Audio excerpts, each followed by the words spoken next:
Hey guys, Toby Morrison here and welcome to today's lesson on the push and crash cycle and also the 10 credit system. I've got myself a bit of homework for you guys to do today. You can write this down. This is so important because so many people go through this issue, which is the boom and bust cycle or the push and crash cycle, which holds people back in their recovery. It's almost like one step forward, two steps back. And I want to help people get out of that push and crash cycle so they can start with a healthy baseline that will help them improve their health, maintain their health, and then progress to the next level, which will suit them.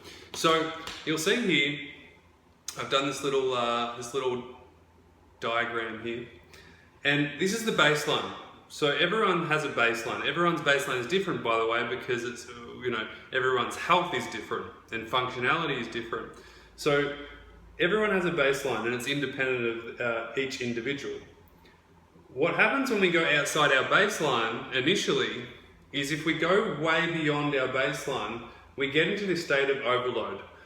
You may have heard the word post-exertion malaise, where once you go and do something, you inevitably get knocked back and you become into, you have a relapse or a setback that holds you back for longer, okay? Now what happens is if we go off our baseline here, which is the red line I've got here, and we go into overload, this is where, at the maximum peak we feel an onset of symptoms. It could be dizziness, it could be sore throat, it could be sore legs, it could be, nausea, or you could even feel like you're going to pass out, okay, which is very common amongst my clients who come to see me. Now what happens is when they get to this point and the onset of symptoms come on, they come crashing down. And this can happen within 3 to 4 hours, or it can be a post effect, so 24 to 48 hours after a big event or overload of whatever you've done, whether it's physical or emotional. What happens here is that we get into the valley of death, which is what I call the pit, that point where you actually hit rock bottom. And this would result in being bedbound, or feeling like you're not yourself and you can't do anything about it. This is where the onset of severe symptoms happens. So I've got a sad face there, and that's what it feels like. It feels like, oh, not again. Sore throat, swollen glands, whatever your main symptoms are is usually what will happen. And you'll know that from the overload here, that you have the onset of the symptoms where you come crashing down. So the valley of death is not a fun experience, and it's called that for a reason, because it actually feels like sometimes physically that you are, deteriorating very quickly, okay? What happens is it takes quite a while, depending on the severity of the boom. The boom will be dependent on the bust, right? So if you have a huge push and you push yourself, overexert yourself too much, the crash will inevitably be bigger and may be longer in terms of time. Now, as the time evolves and you slowly progress back, you get back to your baseline where you feel like you start from zero again. So many people who I speak to have this problem. And, I have people email me every single day and say, I feel like I'm back at square one again. And there's a little bit of a myth to that, because what happens is if we do a good job in terms of progressing and slowly building up, which I've got a diagram here and I'll explain that in a second. If we do a good job of slowly building up, not all our good work is lost, because there is such thing such as muscle, what's the word? Muscle memory. Almost lost my own memory. Muscle memory, where what happens is over time, your muscles form a memory from previous habit. So not all is lost in your hard work. It just means that you have to do what's right for you in this crash period, so you can get back to the baseline quicker, more safely and effectively, and then learn the lesson from the setback in the first place. And obviously, don't let fear stop you from progressing in the near future. It's just that we have to have a different approach. It's not what you do, it's how you do it. Now, this is where it gets good. The black line here, the dotted line you see here, this is what progression should look like. Slowly improving, slowly progressing, and then maintaining. Slowly improving and progressing, and then maintaining. And you'll see, over time, this progression gets higher and higher and higher and higher and higher, right? And so we go from what was, a baseline of, let's say, 3 out of 10. Now that person's baseline is a 6 out of 10. In terms of their functionality, they can do more. And by the way, baseline means being able to do things without feeling any worse than you currently do. So you need to know what you should and shouldn't do without making yourself feel any worse than you currently do.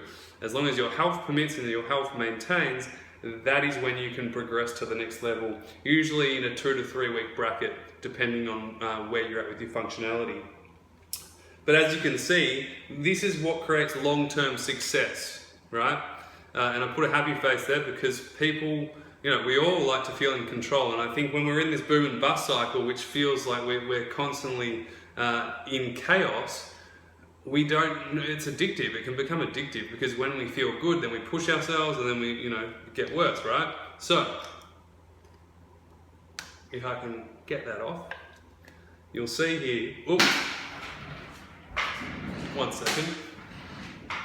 This is an entertaining YouTube video, isn't it? So you can see here, as this progresses, this person has progressed really safely and effectively to here. Like I said, from a 3 to a 6, and it could be anything, depending on, depending on the individual. And this is what I see with my clients. People go, wow, that can't be true. That person surely didn't get better. But then when they actually look at what they did over a period of 12 weeks, and they see the progression of where they went from to what they're doing now, it makes common sense that the body can adapt with the right amount of load and impact and time and recovery and doing all the right things physically and emotionally. The body's an amazing mechanism. It can change incredibly. We have to do the right things and we have to do it in the right way. And this is why I've drawn up this diagram for you so you can see that visually for yourself. So we want to avoid this huge boom and bust cycle. And again, it is trial and error in the sense that, you're going to have to see a little bit of what you can do so you can get to the next level. But you just don't want to go from there to here. You want to make it slow and progressive and safe and effective. And, by getting a coach's perspective or someone outside of your own perception, it's always good to get professional help so they can actually help guide you in the right direction. With the valley of death, we want to avoid that as much as possible because that can hinder your recovery. Okay? And this is why I invented the 10 credit rule. And if you can see there, I've got here, every single day you have 10 credits, right? You get to spend 10 credits how you like. If you spend them wisely, you'll get to the end of the day and you should have a little bit of fuel in the tank for tomorrow. If you spend them erratically and out of control and not consciously and not being aware, you'll spend all your credits in a day. If not, you'll spend tomorrow's credits as well as today's credits in one day. And that's where you start to become depleted and get back into the valley of death. Okay, we want to avoid that. So what I've written here is how much each activity is worth. What I want you to do is start rating most activities that you do day to day and how many credits is worth for each activity. So let's say having a shower and going to the bathroom and doing all that breakfast stuff and doing your morning ritual, that takes 2 credits for you to do that. Could be 3 for you, it could be 4, it could be 1. Everyone's different, right? And as your health gets better, the credits get lesser, if that makes sense. You don't need to, going to the bathroom and doing your morning ritual might have been a 4 6 weeks ago, but now it's only a 2 as you start to improve. And you'll see that as you get healthier, you can go and do what you want to do without thinking about it. And that is ultimately the goal. The second one, prioritize high to low daily activities. Like, what do you actually need to do that's going to help you, and what do you need to get rid of and not prioritize in your day-to-day activities that will no longer serve you, right? Get really clear on that. So you can start to factor in, what do I actually need to do? Like, sometimes we say yes to things that we probably shouldn't do and probably don't need to do. And once we're aware of that, then we can make changes. Also, I want to mention that if there is a hell yeah in your life, something that you really want to go to and you're happy to go for it, even though you will get a payback, then that's a hell yeah. It's something that you really want to do that you don't want to miss out on. and that's absolutely understandable. And I think sometimes in life we have to do things that might not be the best for us, but you know, our best intentions and for the betterment of our own life, we need to go and do it. Things like weddings and birthdays and things like that. So if it's a hell yeah, say yes, but as long as you do know the payback consequences, then you know, obviously the choice is yours of what to do. Only you are the boss of yourself. I cannot tell you what to do. What restores credits for me? So this is a beautiful thing about credits. You can actually gain credits back. So you might lose some credits from doing things, but you can also get credits back. Things like restorative movement, restorative breathing, rest, recovery, relaxation. There's lots of things. You need to figure out how much each regained credit is worth. So if I take out a 20-minute break, is that going to restore 1 credit for me? Food and hydration are also credits too. So food is very powerful in terms of giving you an energy source, and hydration can give you a lot of energy as well and credits. So if you're dehydrated, you might want to start drinking some more water. And as you see, you'll be able to balance it out. So if you spend 2 credits in the morning, you might be able to regain 2 credits in the midday from having a rest and having some food, right? Obviously, it's going to be healthy food. What is my rest-work ratio? So many people talk about work-rest ratio, but I'm going to talk to you about rest-work ratio, where for every hour you spend working, how many hours you spend resting? And this is at your initial stage of recovery, when you do need to rest and recuperate and get back into a healing state. So for someone who is really struggling, their work-rest ratio might be, for every hour of expending their energy they might input 3 hours of energy in. Therefore, they would do 1 hour of activities and then 3 hours of rest, right? Again, this changes for each individual. A healthy person can almost have a beautiful balance of, you know, a 2-to-1 work-rest ratio, so they can work for 2 hours and rest for 1, or even a 4-to-1 work-rest ratio, okay? It all depends on your current situation and circumstances, so you need to figure out and make a conscious decision of where you're at in your life, what you need to do, and what's appropriate for you, so you can make the right decisions based off what your dreams are and what you want to go and achieve out of this situation you're in. So if it means that you want to calm your nervous system down and look after yourself and recover, what do I need to do to help myself in this moment? And it might mean working out a work-rest ratio for you that suits you, getting out of the push and crash cycle, which is why the 10 credit system was invented, purely so you can actually have, you know, a tool to use, so you know, okay, this is how many credits I want to spend today.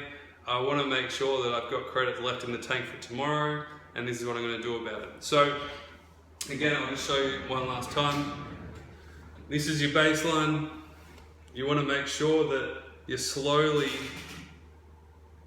progressing in the right way, and we don't go from 0 to hero overnight. It's a long-term, steady, safe, effective plan for you to follow, and it's very practical, and it works because I've seen it over 1,000 times individually with clients who have come to me over the years. And again, once you get to a healthy stage, your immune system gets stronger, your stamina gets better, your energy levels get better, your strength and conditioning comes back. Ultimately, you become a healthier person again, and that is the goal. So I hope that helps. Make sure you check out the credit system. There is another video I've done on this, which is the Golden Rules video. It's a very popular one. You can type that in, CFS Health, CFS Golden Rules. If you need any more help, or you are interested in getting proper help with our Platinum Recovery Program, which is in 31 countries, helping thousands of people, you can go to www.cfshealth.com.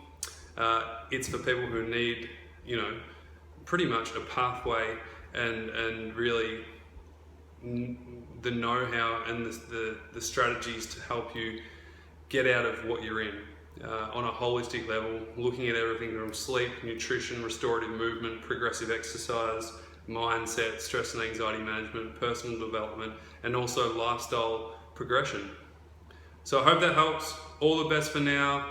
Make sure you figure out your 10 credits for today, and make sure you spend them wisely. Take care.